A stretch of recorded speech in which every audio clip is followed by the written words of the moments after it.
की मी राजू शेट्टींबद्दल तुम्हाला थोडक्यात माहिती सांगणार आहे. अनेकांना ती माहिती नसेल, पण पूर्वी उसाला जो टनाचा भाव होता तो साधारण 600 रुपये 700 रुपये वगैरे असा टनाचा भाव मिळाला उसाला. त्यावेळेला उसाचा जो शेतकरी होता तो मग ऊस करायचा कमी झाला. मग कमी का, तर त्याला तो परवडेल 600 700 800 रुपये टन ते सुद्धा प्रत्येक कारखाना आपापल्या मंदीप्रमाणे देत होता. तर त्याच्यामुळे त्या शेतकऱ्याला जे परवडेल ना, हळूहळू ऊसाची शेती कमी व्हायला लागली आणि भारत सरकार साखर आयात करण्याची परिस्थिती निर्माण झाली. पुढे त्यावेळेला शेतीने आंदोलन सुरू केलं की उसाला हमी भाव मिळाला पाहिजे. त्यावेळेला हमी भाव मिळताना जे सरकार होतं याने आंदोलन फार मोठं केलं आणि त्यावेळेला उसाला पहिल्याच वर्षी शासनाने 1200 रुपये हमी भाव डिक्लेअर केला.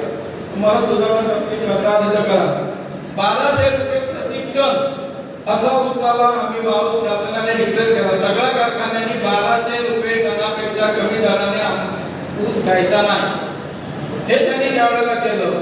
आणि कारखान्यांच्या मर्यादा होत्या की त्यांनी या क्षेत्रात एक क्षेत्र असेल त्या क्षेत्राच्या बाहेर ऊस घ्यायचा नाही. तर ती मर्यादा त्यावेळेला शासनाने उठवली. तिथे दर मिळेल तिथे शेतकऱ्याने माल नेऊन घालायचा उसाचा. त्यावेळेला पहिल्याच वर्षी तुम्हाला सांगतो, जरा समजून घ्या की पहिल्याच वर्षी उसाला 1200 रुपये राहिले बाजूला 1800 ते 2000 रुपये हमी भाव मिळायला लागला. त्याच्यानंतर पुढे जाऊन आज उसाचा जो हमी भाव आहे तो साधारण 3500 ते 3600 रुपये प्रति टन असा हमी भाव आहे.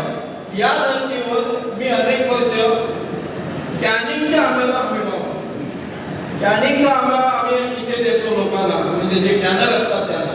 तर कॅनर लोकांना एकत्र घेऊन सरकारने शेतकरी, कॅनर आणि सरकार यांनी एकत्र बसून कॅनिंगच्या आंब्याला हमी भाव एकदा ठरवायला पाहिजे.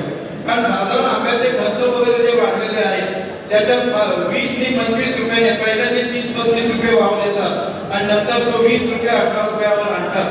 तर याच्यानंतरच्या काळात किमान शेतकऱ्याला कॅनिंगच्या आंब्याला 80 ते 100 रुपये प्रति किलो असा भाव मिळायला पाहिजे.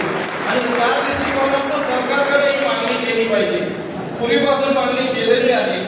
मी संबंधित मंत्र्यांशी सुद्धा बोललो, पण आम्हाला ते सहकार्य पाहिजे तेवढं मिळालेलं नाही. तर हा कॅनिंगचा मात्र आंब्याचा हमी भाव हा शेतकऱ्यांना मिळायला पाहिजे.